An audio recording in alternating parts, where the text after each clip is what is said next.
Hello friends, வணக்கம். நான் USA தமிழை பேசுகிறேன். இன்றைக்கி ஒரு இன்ட்ரெஸ்டிங்கான வீடியோ பார்ப்போம். சுரேஷ் அப்படின்ற யூசர் ஒரு வீடியோ ரிக்வஸ்ட் ஒன்று வச்சுருக்காரு. இந்த ஓல்ட் ஸ்டைல் கேமராஸ் எல்லாம் எப்படி ஒர்க் பண்ணுது டெக்னிக்கலி அப்படிங்கிறது தான் அவரோட ரிக்வஸ்ட்டு. நானும் இதை பற்றி அவ்வளோ யோசிச்சது கிடையாது. பட் ஆனால் ஒரு இன்ட்ரெஸ்டிங்கான டாபிக் டிஸ்கஸ் பண்ணலான்னு தான் தோணுது. சரி, நம்ம இதில் டெக்னிக்கல் காம்ப்ளெக்சிட்டிஸ் கொஞ்சம் உள்ளே போய் பார்ப்போம். வீடியோக்குள்ளே போகலாங்களா? ஓகே.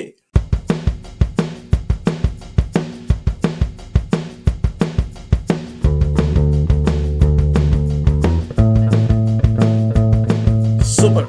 இப்போ நம்ம வீடியோக்குள்ளே போகலாம். உங்களுக்கு இந்த வீடியோ பிடிச்சிருந்ததுன்னா, இந்த கான்டென்ட் நான் கொடுக்குறது பிடிச்சிருந்ததுன்னா என் சேனலுக்கு சப்ஸ்கிரைப் பண்ணுங்கள். அப்புறம் இந்த இன்ஃபர்மேஷன் உங்கள் ஃப்ரெண்ட்ஸ்க்கும் ஷேர் பண்ணுங்கள்.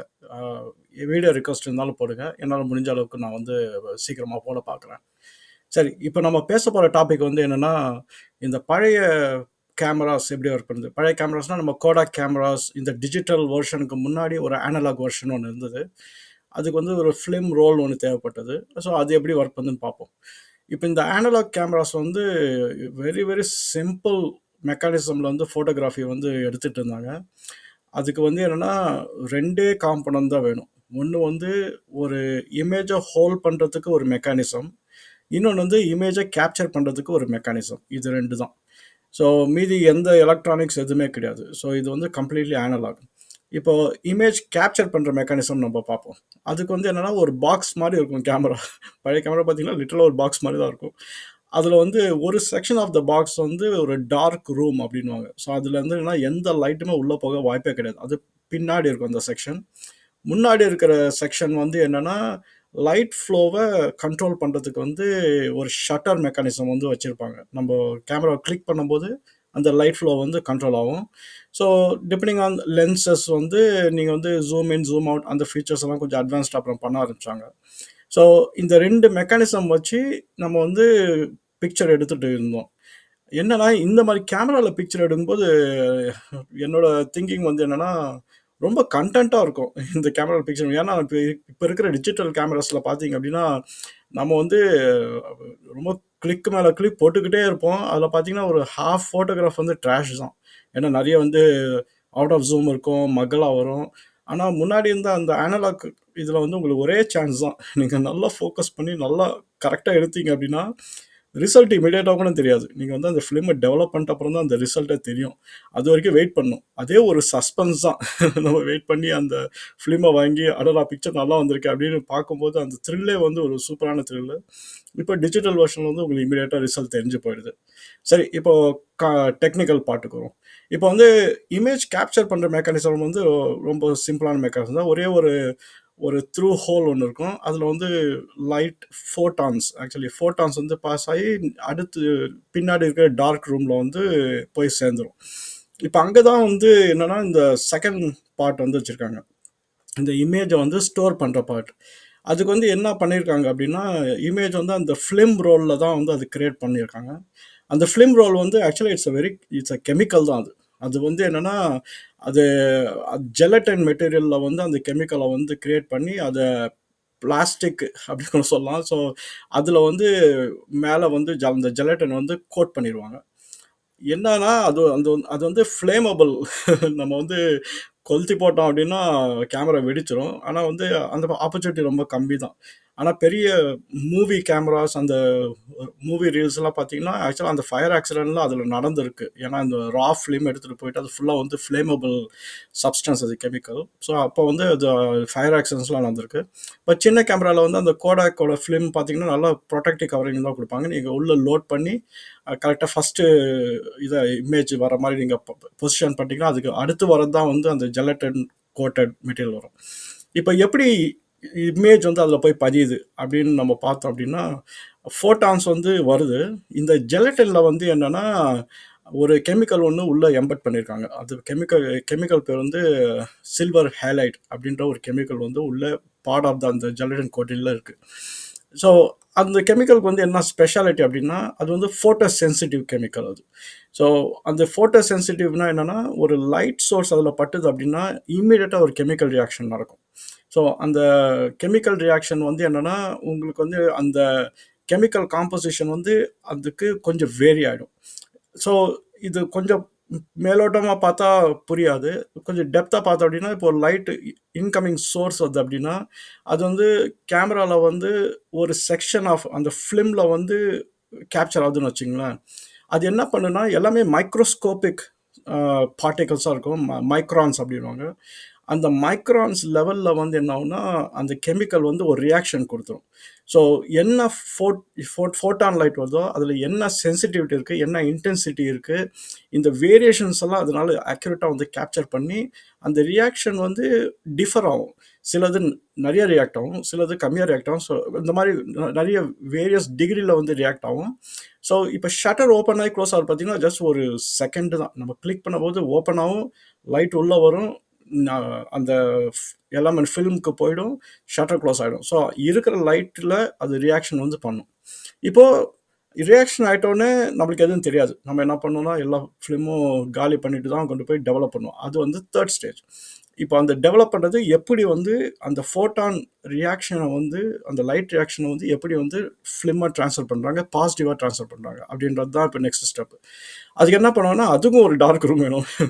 ஏன்னா இப்போ வந்து அந்த கேமராலேருந்து நம்ம அன்லோட் பண்ணிட்டோம் அப்படின்னா ஃபிலிம் ரோல் ஸ்டில் அது வந்து ஜெலட்டின் கோட்டட் ஃபிலிம் தான் அது. ஸோ அது ஸ்டில் ஃப்ளேமபிள் தான், ஸ்டில் அது ஃபோட்டோ சென்சிட்டிவ் தான். நம்ம அந்த ஃபிலிமை வந்து வெளில எடுத்துட்டோம் அப்படின்னா அவ்வளோதான், எல்லா லைட்டும் வந்து தாறுமாற கெமிக்கல் ரியாக்ஷன் ஆகி அவ்வளோதான், ஒன்றும் பண்ண முடியாது. அதுக்கு என்ன பண்ணுவாங்க, டார்க் ரூம் போயிடுவாங்க. டார்க் ரூம் போயிட்டு கோல் வந்து என்னென்னா அந்த கெமிக்கல் ரியாக்ஷன் நடந்த அந்த பிக்சல்ஸ், அதாவது அந்த மைக்ரான்ஸை வந்து ஸ்டோர் பண்ணிவிட்டு மீதி எல்லாத்தையும் எடுத்துடணும். ஏன்னா இப்போ வந்து ஒரு ரெக்டாங்கிள் மாதிரி இமேஜின் பண்ணிங்க. ரெக்டாங்கிளில் வந்து ஒரு இமேஜ் வந்து விழுது, எல்லா பாட்டுமே வந்து கெமிக்கல் ரியாக்ஷன் ஆயிருக்காது. சிலது ஆயிருக்கும், சிலது ஆயிருக்காது. ஏன்னா அந்த லைட்டில் என்ன இமேஜ் வந்து சேருதோ அதுக்கேற்ற மாதிரி நிறைய இன்டென்சிட்டி அதெல்லாம் வேரி ஆகும். ஸோ இப்போ வந்து அப்படியே ஹை லெவலில் பார்த்தோன்னா எப்படா இமேஜ் வந்து அதில் தங்கும் அப்படின்ற மாதிரி தான் நம்மளுக்கு தோணும். ஆனால் இமேஜ் வந்து அப்படி எப்படி கிரியேட் ஆகுதுன்னா, இந்த நம்ம நேராக கண்ணில் பார்க்குறது, நம்ம கண் எப்படி டிரான்ஸ்லேட் பண்ணுதோ அந்த இன்டென்சிட்டி, அதே தான் வந்து கேமராவில் வந்து நம்ம வந்து கெமிக்கல்ஸ் வச்சு நம்ம டிரான்ஸ்லேட் பண்ணுறோம். ஸோ இப்போ டெவலப்பிங் ப்ராசஸ் வந்து 3 ஸ்டெப். ஃபஸ்ட்டு வந்து என்னென்னா, நம்ம வந்து என்னென்னா ஃபஸ்ட்டு வந்து டெவலப்பர் சொல்யூஷனை வந்து போடணும். அந்த டெவலப்பர் சொல்யூஷன் வந்து எதுக்கு போகிறாங்க அப்படின்னா, அந்த டெவலப்பர் சொல்யூஷன் வந்து போடும்போது சில்வர் ஹேலைடு வந்து என்னென்னா அந்த டெவலப்பர் சொல்யூஷன் கூட வந்து ரியாக்ட் ஆகும். ரியாக்ட் ஆகி அது பெர்மனண்ட் ஆகிடும் சில்வர் ஹேலைடு. ஆனால் இது ரியாக்ஷன் ஆகாத பார்ட் வந்து என்னென்னா அது வந்து பெர்மனண்ட் ஆகாது. ஸோ அதில் ஒன்றும் டச் பண்ணாது. ஸோ ஆனால் டெவலப்பர் சொல்யூஷனை ரொம்ப நேரம் வைக்கக்கூடாது. ஸோ அது என்ன பண்ணுவாங்கன்னா உடனே டெவலப்பர் சொல்யூஷனில் எக்ஸ்போஸ் பண்ணிவிட்டு எடுத்து ஒரு மாதிரி பேத் சொல்யூஷனில் போடுவாங்க. அதுனா அந்த நெகட்டிவை வந்து நம்ம குளிக்க வைப்பாங்க. அது வந்து ரின்ஸ் பண்ணிக்கிட்டே இருப்பாங்க. ரின்ஸ் பண்ணும்போது என்ன ஆகுனா ரிமைனிங் அன்யூஸ்டு சில்வர் ஹேலைடு அந்த ஜெலட்டனில் வந்து என்னென்னா அதை வாஷ் பண்ணிடும். வாஷ் பண்ணிடுச்சுன்னா எது வந்து பெர்மனண்ட்டாக ஸ்டோர் ஆகிருக்கோ அது மட்டும்தான் வந்து நெகட்டிவில் தாங்கும். அப்போ தான் நம்மளுக்கு வந்து அந்த நெகட்டிவ் ஃபார்மேட்டாக வரும். அதுக்கு முன்னாடி இருக்க கருப்பாக இருக்கும், அப்புறம் பார்த்திங்கன்னா நெகட்டிவ் மாதிரி வந்துடும். அதில் நம்ம வந்து லைட் சோர்ஸில் வச்சு பார்த்தோம் அப்படின்னா ஏதோ உருவம் இருக்கிற மாதிரி தெரியும். அது என்னென்னா left over reacted silver halide அது. ஆனால் அன்யூஸ்டு சில்வர் ஹேலைட், அதாவது நான் ரியாக்டட் சில்வர் ஹேலைட் வந்து என்னென்னா நம்ம வந்து சேஃபாக வந்து ரிமூவ் பண்ணிடுறோம். ரிமூவ் பண்ணதுனால ரிமைனிங் இருக்குது. இப்போ வந்து என்னென்னா இப்போ safe to bring it to the light. இப்போ வந்து ஃபஸ்ட்டு ஸ்டெப் என்ன, டெவலப்பர் சொல்யூஷன் போட்டு அது ஒரு கெமிக்கல் தான் போட்டுட்டு நம்ம அதை வாஷ் பண்ணுறோம். வாஷ் பண்ணும்போது என்ன, அந்த எது ரியாக்ட் ஆகிருக்கோ அது மட்டும் வந்து ஸ்டே ஆகிடும், மீதி எல்லாமே வந்து அன்ரியாக்டட்லாம் வந்து லூசன் பண்ணி விட்ருவோம். செகண்ட் வந்து நம்ம வந்து அதுக்கு ஒரு பாத் சொல்யூஷனில் போட்டு நல்லா ரின்ஸ் பண்ணுறோம், அதுவும் கெமிக்கல் தான் சரிங்களா. ஸோ ரின்ஸ் பண்ணிட்டோன்னே எது ரியாக்ட் ஆகலையோ அதெல்லாம் வந்து வாஷ் ஆகிடும். ஸோ மீதி இருக்குது நெகட்டிவ். இப்போ என்ன பண்ணுவாங்க அப்படின்னா அந்த நெகட்டிவ் எடுத்து அதுக்கப்புறம் வந்து பாசிட்டிவ் இமேஜாக ட்ரான்ஸ்லேட் பண்ணுவாங்க.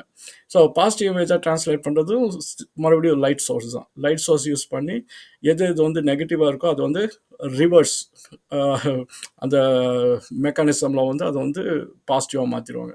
ஸோ ஆனால் என்ன இதில் த்ரில் அப்படின்னா, இந்த டெவலப்மெண்ட் ப்ராசஸ் வந்து ஒரு 1 டே எடுப்பாங்க. இப்போல்லாம் கொஞ்சம் கப்பல் ஆஃப் ஹார்ஸில் கொடுத்துறாங்க. பட் ஆனால் நம்ம போய் க்யூவில் நின்று போயிட்டு நம்ம அந்த கடையில் போயிட்டு நம்ம வந்து ஐயோ நம்ம எடுத்த ஃபோட்டோ எப்படி வந்திருக்கோம் அப்படின்னு சொல்லி அந்த த்ரில்லு ஒரு ஒரு டிஃப்ரெண்ட்டான எக்ஸ்பீரியன்ஸ் தான். போயிட்டு நம்ம அந்த ஃபோட்டோ வாங்கி கையில் பார்த்து மட்டும் அந்த அந்த ஒரு சாட்டிஸ்ஃபேக்ஷன் வந்து நம்ம டிஜிட்டல் கேமராவில் வந்து அவ்வளோ வரவே வராது. நம்ம டிஜிட்டல் கேமரா பார்த்தா அந்த அந்த டெப்த்தும் வந்து அவ்வளோ தெரியுது. ஏன்னா இப்போ நம்ம பிக்சல் பற்றி பேசுகிறோம், 5 மெகா பிக்சல் 10 மெகா பிக்சல் எடுத்தோம் அப்படின்னு. ஆனால் நீங்கள் பார்த்தீங்கன்னா அந்த கெமிக்கல் காம்போசிஷன் வந்து ஹை ரெசல்யூஷன் அது நெகட்டிவில். உங்களால் ஒரு சின்ன நெகட்டிவ் வச்சு நீங்கள் எவ்வளோ வேணால் நீங்கள் ப்ளோ பண்ண முடியும். நீங்கள் வந்து 10 ஃபீட்டு கூட ப்ளோ பண்ண முடியும். ஏன்னா அதில் ஆல்ரெடி அவ்வளோ பிக்சல் அலாட் ஆயிருக்கு. ஏன்னா அது எல்லாமே மைக்ரான்ஸ். அது உள்ளே இருக்கிற அந்த கெமிக்கல் வந்து மைக்ரான்ஸ். நீங்கள் எவ்வளோ ஜூம் இன் பண்ணாலும் அது வந்து நல்ல கிளாரிட்டியாக இருக்கும். ஆனால் இப்போ இருக்கிற டிஜிட்டலில் வந்து என்னென்னா, இப்போ நம்ம வந்து டிஜிட்டல் பிக்சல் இருக்கிறதுனால வந்து எவ்வளோ பிக்சல் டெப்த் இருக்கோ அதுக்கேற்ற மாதிரி தான் நம்ம ஜூம் இன் பண்ணால் கொஞ்சம் கிளாரிட்டியாக வரும். ஸோ இப்படி தான் இது நடக்குது. ஓரளவு புரிஞ்சிருக்குன்னு நினைக்கிறேன். நம்ம வந்து வேறு இன்ட்ரெஸ்டிங் டாப்பிக்கோட நம்ம அடுத்த வீடியோவில் பார்க்கலாம். ஸோ உங்களுக்கு இந்த கான்டென்ட் பிடிச்சிருந்துன்னா என் சேனலுக்கு சப்ஸ்கிரைப் பண்ணுங்கள். அப்புறம் உங்கள் ஃப்ரெண்ட்ஸ்க்கெல்லாம் ரெஃபர் பண்ணுங்கள். நான் அடுத்த வீடியோவில் வந்து நான் உங்களை பார்க்குறேன். சரிங்களா? பாய்.